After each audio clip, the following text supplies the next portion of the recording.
Bom dia, meu nome é Thiago Ávila, sou RT de Urologia do Hospital Federal da Lagoa. Vou falar sobre uma revisão sistemática em uma autorização molecular sobre a patogênese do carcinoma de células escamosas do pênis. Ele foi publicado na International Journal of Molecular Science, recebido em 30 de novembro, aceito em 23 de dezembro e publicado dia 27 de dezembro. Tá? E teve como base principal a Universidade de Barcelona. Em relação ao carcinoma escamoso de pênis, são tumores raros, com alta mortalidade, que acomete homens de 50 a 60 anos, com o nível socioeconômico baixo, predominantemente com sua prevalência na América do Sul e na África, sendo que esse tipo de tumor corresponde a 95% de todas as neoplasias do pênis, com localizações preferenciais em epitélio da glândula, prepúcio interno, subcoronal, e que tem duas vias etiopatogênicas, aqueles relacionados ao HPV e aquelas HPV negativo.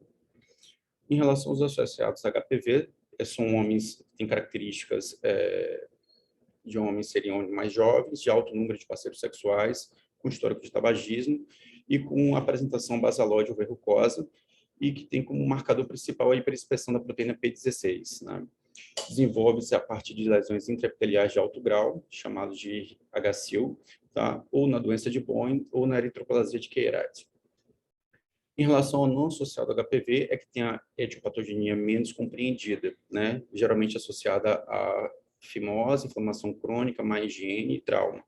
A lesão percussora dela é chamada de PEN, que é a neoplasia maligna intraepitelial.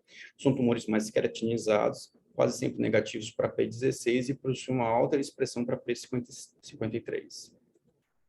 Em relação ao tratamento, não há diferença entre se ele é HPV positivo ou HPV negativo.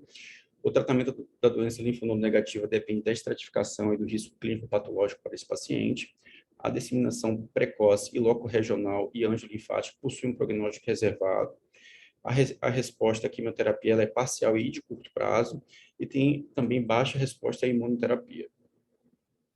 Em relação ao panorama atual das pesquisas genéticas, tem uma análise genômica com progressão lenta, análise sistemática e extensas ainda não ocorreram, e geralmente eles englobam análise de genes únicos e comuns, né, que são esses 5 aqui.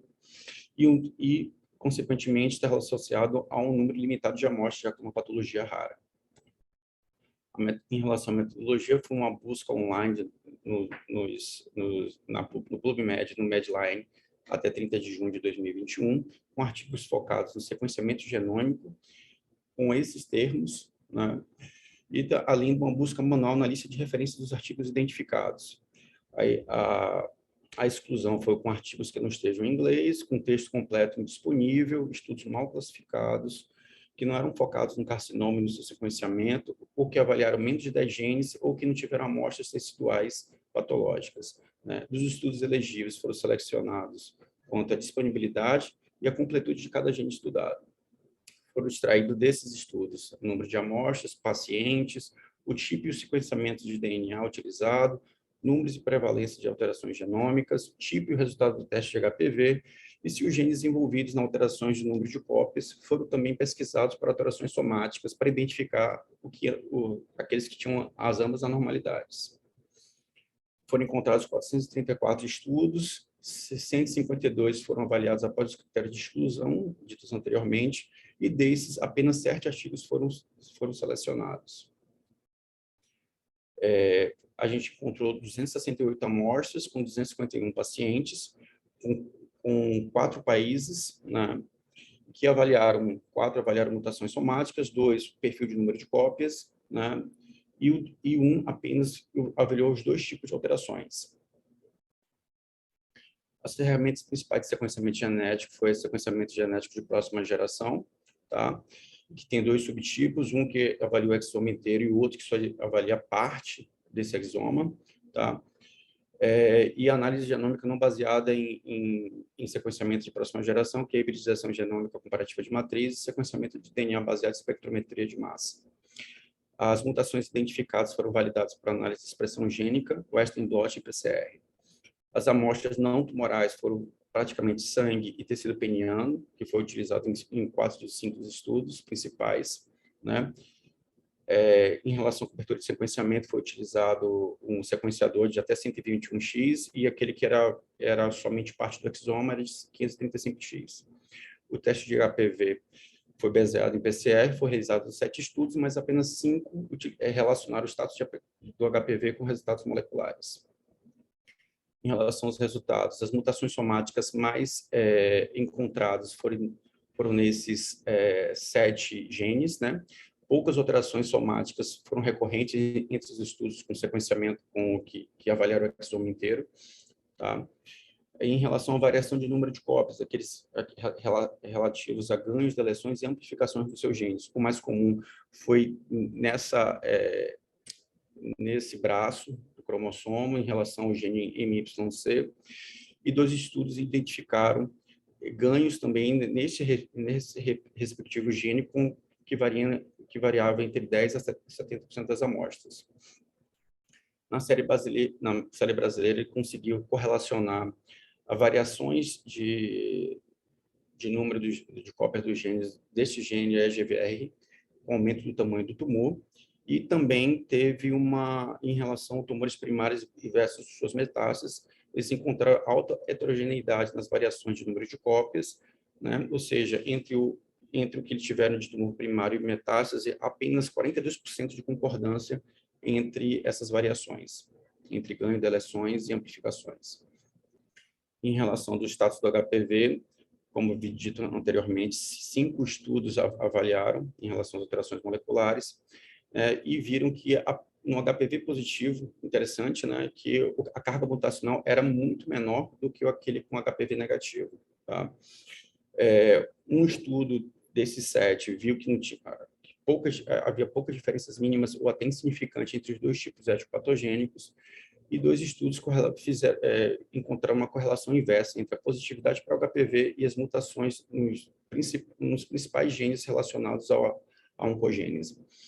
Um dos estudos com HPV positivo apresentou outros 4 genes que não apareciam como comuns, tá? Que tinham presença significante de mutações somáticas, que são esses aqui embaixo descritos. Em relação à variação de número de cópias, isso ocorre era de baixa frequência em tumores com HPV positivo. Entretanto, na série brasileira, em que 95% dos pacientes eram HPV positivos, você tinha uma alta taxa de variação de número de cópias, ou seja, deleções, amplificações, né, ou adições, principalmente nos locais de integração com HPV e com genes relacionados à inflamação. Em relação às assinaturas mutacionais e via de sinalização, as mutações de transcrição geralmente era de citocina para tirosina, tá? Você tinha citocina desaminases, né, que promoviam a diminuição da metilação do DNA, que provocava a disponibilidade para transcrição, né, e geralmente era mediada, no caso do HPV positivo, pelas famílias EpoBec de proteínas, e no HPV negativo pela família NPCGP. Também eles encontraram um sistema de reparo defeituoso em 9 genes, né, aqui abaixo relacionados, além de 10 vias de sinalização que foram identificadas como interrompidas, sendo as mais comuns desses 3 genes. Em relação à variação de número de cópias, também teve interrupção de vias de sinalização em 2 genes também. E eu acho que o mais interessante de se falar é as implicações prognósticas dessas mutações e das alterações no número de cópias. Pacientes com ganho nos genes principalmente nesses 3 genes, tiveram uma progressão precoce ou menor sobrevida, tá? Genes que tiveram alta carga mutacional em genes frequentemente mutados, que são os mais conhecidos, estavam correlacionados com estágios mais avançados da doença. Amplificações nesses 2 genes aqui tiveram uma pior sobrevida, e pacientes com altos scores de EpoBec tiveram menor sobrevida global, maior carga mutacional e presença de metástases linfonodal. E assim eles tiveram a ideia de ter potenciais terapêuticos, né, para o tratamento do CEP, né? Uma combinação de inibidores da mTOR com inibidores da tirosina quinase para mutações concomitantes nesses 2 genes, uso de imatinib para mutações nesse respectivo gene, e tumores de alta expressão de EpoBec eles poderiam utilizar inibidores de checkpoint imunológico. E no Brasil, eles tiveram como ideia o uso de inibidores de sinais de fatores de inflamação, como deste gene e do COX-2. Em relação à discussão, houve um aumento considerável do conhecimento nos últimos 6 anos, né, em relação ao conhecimento genômico do carcinoma escamoso de pênis, entre 2015 a 2021, né?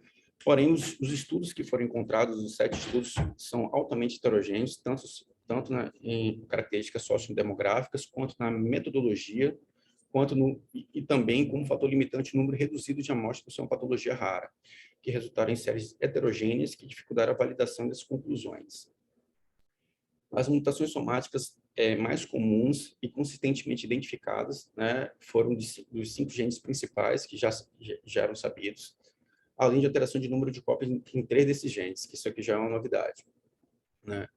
E, assim, eles mostram relevância na carcinogênese do septo, né?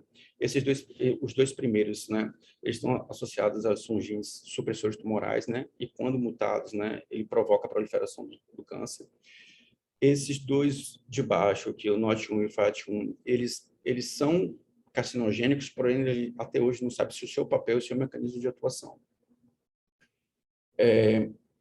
Outros que também mostraram relevância, o primeiro relacionado à cascata de apoptose, o CASP8, o segundo como promotor da tumorigênese, que degrada a ubiquina que regula o ciclo celular, ou seja, deixa o ciclo celular desregulado, e esse último desativa via de sinalização, né, que promove a inibição do crescimento tumoral.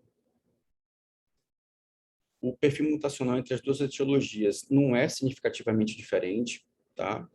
Porém, há uma variação da prevalência entre HPV, entre os estudos, né? Ou seja, no estudo brasileiro tinha 95% de incidência de prevalência, enquanto o estudo americano tinha 12% de incidência, né? Então, isso dificulta a comparabilidade dos resultados, tá? Em relação ao prognóstico das alterações moleculares, a maioria permanece indefinido, ainda está no campo de subjeções ou de achismos, né? Está associada à mudança de prognóstico, geralmente, a esses 3 genes aqui, ou das populações APOBEC, nos ganhos deste último gene aqui, do MYC, né? Em relação aos genes mais conhecidos e que continuamente estão mutados no carcinoma escamoso de pênis, são os mais frequentemente alterados, e tem um principal desafio que os autores falam sobre como direcionar os estudos separadamente, já que eles sempre estão mutados, né? E explorar a combinação de tratamento com base nessas vias de sinalização. Como exemplo, o mutante P53, que é altamente oncogênico, pode se utilizar em inibidores mTOR, e pacientes que têm sistema de reparo defeituoso do DNA ou de sistemas EPOBEC podem responder a inibidores da PARP ou inibidores imunes do ponto de verificação. Como conclusão, são estudos existentes ainda são extremamente limitados, tanto pela heterogeneidade sociodemográfica, como falei anteriormente, a variabilidade da metodologia no sequenciamento do DNA, né? O tamanho das amostras, que geralmente são muito pequenas, insuficiência devido à raridade da patologia em países de alta renda, e sendo assim necessários estudos multicêntricos para melhores caracterizações. Há ainda uma compreensão limitada das anormalidades moleculares no carcinoma escamoso do pênis. Faltam ainda evidências de associação entre anormalidades moleculares e suas variáveis clínico-patológicas, e a falta de conhecimento na caracterização de superfícies moleculares em relação ao status do HPV. É isso.